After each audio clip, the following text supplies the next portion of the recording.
I'm Aaron from PhoneDog.com, and let's be honest, not everybody needs a Samsung Galaxy S3. Maybe you're buying a smartphone for grandma, or you're looking for one for your dad. He just migrated into a smartphone for the first time. A great option from AT&T is going to be the Samsung Galaxy Exhilarate. Now, announced at CES, this device has been a long time coming, but packs some awesome specifications given the price point. It's got a 1.2 gigahertz dual-core Snapdragon S3 processor. It's environmentally friendly. It's got a 4-inch display, a 5-megapixel camera, and more. Let's take a look at the unboxing, but first, special thanks to Best Buy Mobile for hooking us up with phones like this for use in our One Paw Bandit game. When you go into Best Buy Mobile to get your Exhilarate, your Galaxy S3, whatever it is, you'll walk out working. They'll help you set up your email, your web, your contacts, your camera settings, your phone settings, and more. So when you walk out the door, you're good to go at Best Buy Mobile. Let's take a look. Is the Exhilarate worth the money? Or maybe you should jump up and go for Galaxy S3 and HTC One X or something else on AT&T. We'll find out in the unboxing, which starts right now.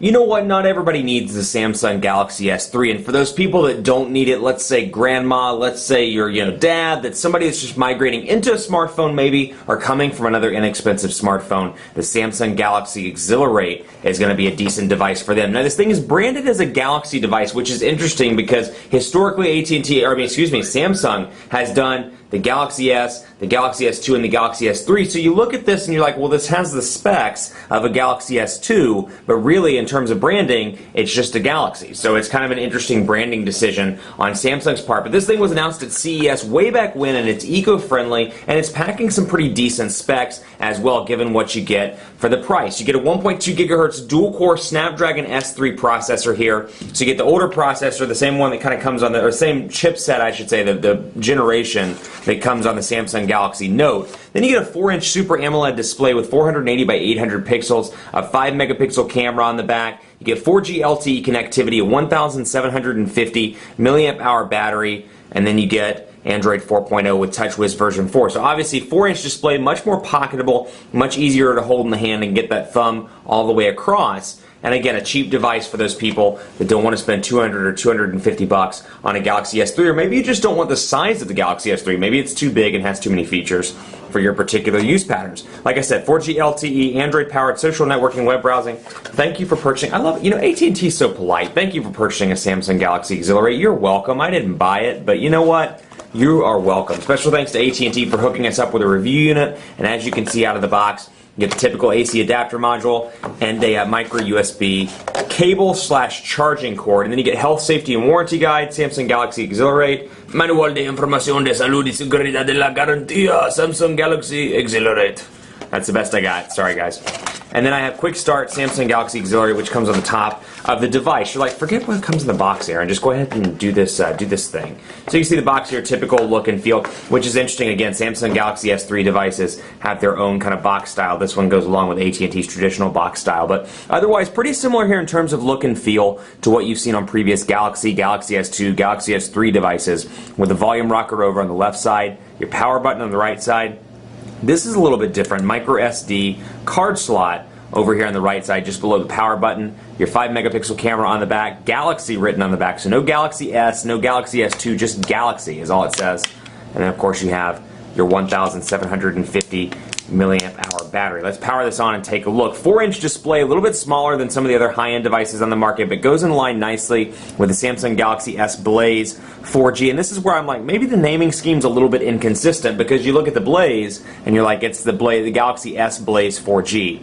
Then you look at this and you're like, it's the Galaxy Exhilarate. So not quite sure what's going on with the name, but you've got your capacitive buttons down here at the bottom. TouchWiz 4.0, very responsive, and again, a 1.2 gigahertz dual-core Snapdragon S3 CPU, which is surprisingly fast, despite, obviously being a 1.2 gigahertz CPU and being a last generation processor. You can see TouchWiz version 4.0 starting up right here, and like I said, this does have 4G LTE capabilities along with a front-facing camera. Then you can see out of the gate here, typical Samsung look and feel. The messaging widget, or the app rather, looks just like a typical AT&T messaging app. Over here you get All Share, AT&T Code Scanner, Family Map out of the gate, along with featured apps. Google Plus integration here, so it's nice to see them bringing that to Android devices and kind of trying to get people to adopt it. AT&T Messages over here, My AT&T, and then you get YP Mobile out of the gate. Are these uninstallable? That's the question. Let's take a look here and see in applications if we can remove those. You can install third-party applications. Let's go over here to Code Scanner, and let's uninstall it just to see.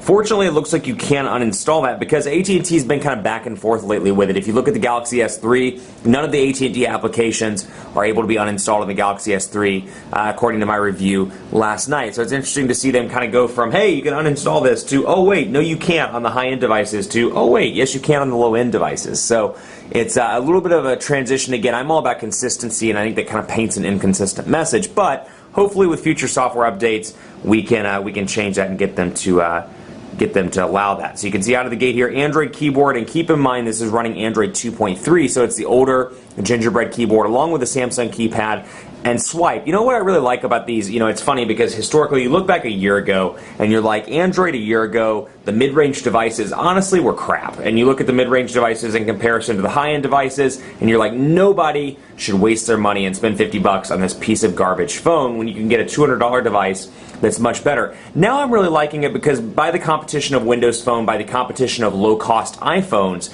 you see these devices that are, you know, anywhere from, let's say, $29.99 to $79.99, and they're decent Android phones. This is a very decent, capable smartphone that would work really well for anybody. I don't see a whole lot of lag. Transition effects are nice and fast. The dual-core processor works well. TouchWiz 4.0 works very well with Android 2.3, and I'm really impressed. So we can see the Quick Brown Fox, and I am butchering that one, is happy.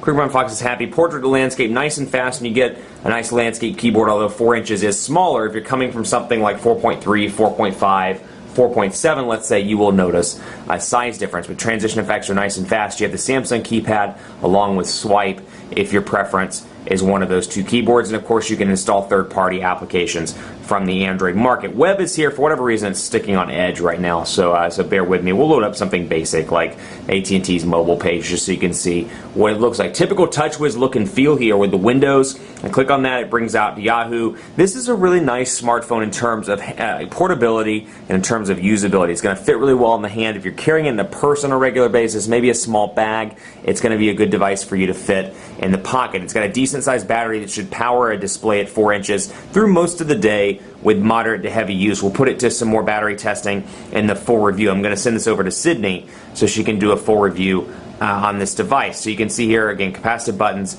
down here at the bottom, and then typical Samsung look and feel here with keypad, logs, contacts, and favorites out of the gate. Much more coverage to come on PhoneDog.com with the Samsung Galaxy Exhilarate. Is it a Galaxy S? Is it a Galaxy S2? Well, we don't really know, but what we do know is more coverage is going to come on PhoneDog.com. Be sure to like us on Facebook, Facebook.com/PhoneDog. We're always doing cool giveaways, special things like that. Hit us up. Let us know that you're a fan at Facebook.com/PhoneDog. Hit me up on Twitter as well, PhoneDog_Aaron, and on Facebook at Facebook.com/PhoneDogAB. Thanks for watching. Stay tuned for more on this affordable, eco-friendly, mid-range, it's hard to say mid-range with a dual-core processor, but that's the name of the game in the ever-changing Android game, mid-range Android phone. Stay tuned for more on PhoneDog.com.